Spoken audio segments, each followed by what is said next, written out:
ಬೆಳಗಾವಿಯ ನೂತನ ಡಿಸಿಪಿಯಾಗಿ ನಾರಾಯಣ್ ಭರಮನಿ ಅಧಿಕಾರವನ್ನು ಸ್ವೀಕಾರ ಮಾಡಿಕೊಂಡಿದ್ದಾರೆ. ಡಿಸಿಪಿಯಾಗಿ ಅಧಿಕಾರ ಸ್ವೀಕಾರ ಮಾಡಿದ್ದಾರೆ ನಾರಾಯಣ ಭರಮನಿ. ಬೆಳಗಾವಿಯ ಕಾನೂನು ಸುವ್ಯವಸ್ಥೆ ವಿಭಾಗದ ಡಿಸಿಪಿಯಾಗಿ ಅಧಿಕಾರವನ್ನು ಸ್ವೀಕಾರ ಮಾಡಿಕೊಂಡ್ರು. ಸರ್ಕಾರದ ಆದೇಶದ ಬೆನ್ನಲ್ಲೇ ಇವತ್ತು ಡಿಸಿಪಿಯಾಗಿ ನಾರಾಯಣ ಭರಮನಿಯವರು ಅಧಿಕಾರವನ್ನು ಸ್ವೀಕಾರ ಮಾಡಿಕೊಂಡ್ರು.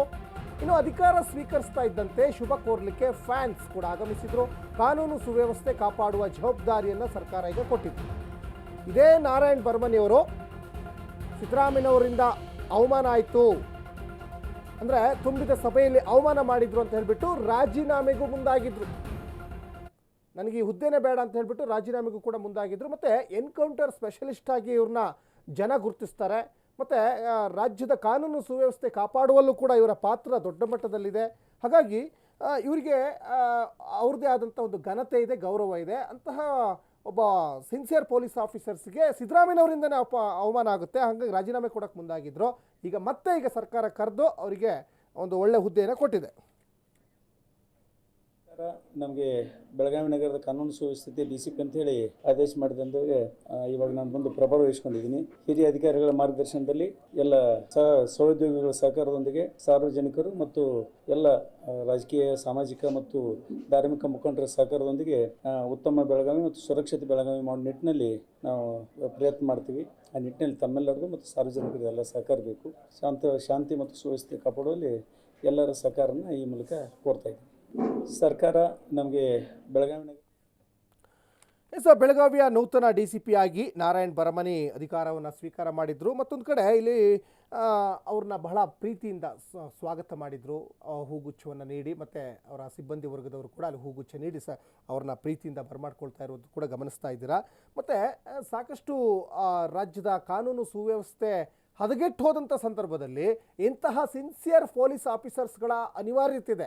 ಯಾಕಂದರೆ ಪ್ರತಿದಿನ ಇವತ್ತು ಕ್ರೈಮ್ ರೇಟ್ಗಳು ಜಾಸ್ತಿ ಆಗ್ತಾ ಇರೋದ್ರಿಂದ ಇಂತಹ ಸಿನ್ಸಿಯರ್ ಆಫೀಸರ್ಸ್ಗಳನ್ನ ಈಗ ಅಲ್ಲಿ ನೇಮಕ ಮಾಡುವಂಥದ್ದು ಕೂಡ ಭಾಳ ಅನಿವಾರ್ಯತೆ ಇದೆ. ಅದ್ರ ಜೊತೆಗೆ ಈ ಹಿಂದೆ ಸಿದ್ದರಾಮಯ್ಯನವರು ಕೂಡ ಇವರಿಗೆ ಒಂದಿಷ್ಟು ಅಪಮಾನವನ್ನು ಮಾಡಿದರು. ಇವರು ರಾಜೀನಾಮೆ ಪತ್ರ ಕೂಡ ಬರೆದು ಬಿಟ್ಟಿದ್ರು. ನನಗೆ ಅಪಮಾನ ಆಯಿತು ಅಂತ ಹೇಳ್ಕೊಂಡ್ರು. ಮತ್ತು ಸರ್ಕಾರವೇ ಕರೆದು ಸಿದ್ದರಾಮಯ್ಯ ಮತ್ತು ಗೃಹ ಸಚಿವ ಡಾಕ್ಟರ್ ಜಿ ಪರಮೇಶ್ವರ್ ಕರೆದುಬಿಟ್ಟು ಮತ್ತು ಅವ್ರನ್ನ ವಾಪಸ್ಸು ರಾಜೀನಾಮೆಯನ್ನು ಅಂಗೀಕರಿಸಲಿಲ್ಲ. ಸರ್ಕಾರ ರಾಜೀನಾಮೆ ಪತ್ರವನ್ನು ಬರೆದಿದ್ರು ಕೂಡ ಅವರು ಅಂಗೀಕಾರ ಮಾಡಲಿಲ್ಲ. ಮತ್ತು ಅವರು ಹುದ್ದೆಗೆ ಜಾಯಿನ್ ಆಗಲೇಬೇಕು ಅಂತ ಸರ್ಕಾರವೇ ಇವರಿಗೆ ಒಂದಿಷ್ಟು ರಿಕ್ವೆಸ್ಟ್ ಮಾಡ್ಕೊಳ್ತು. ಹಾಗಾಗಿ ಮತ್ತು ಈಗ ವಾಪಸ್ಸು ಬೆಳಗಾವಿಯ ಡಿಸಿಪಿಯಾಗಿ ಈಗ ಅಧಿಕಾರವನ್ನು ಸ್ವೀಕಾರ ಮಾಡಿದ್ದಾರೆ. ಅಧಿಕಾರ ಸ್ವೀಕಾರ ಮಾಡ್ತಾ ಇದ್ದಂತೆ ಅವರ ಫ್ಯಾನ್ಸ್ ಶುಭ ಕೋರಿದ್ರು. ಜೊತೆಗೆ ಪೊಲೀಸ್ ಸಿಬ್ಬಂದಿಗಳು, ಅವರ ಕೊಲೀಗ್ಸ್ ಎಲ್ಲ ಹೂಗುಚ್ಛ ನೀಡಿ ಅವ್ರನ್ನ ಸ್ವಾಗತ ಕೂಡ ಮಾಡಿಕೊಂಡ್ರು. ಇನ್ನು ಬೆಳಗಾವಿಯ ಕಾನೂನು ಸುವ್ಯವಸ್ಥೆ ಕಾಪಾಡುವ ಜವಾಬ್ದಾರಿಯನ್ನು ಈಗ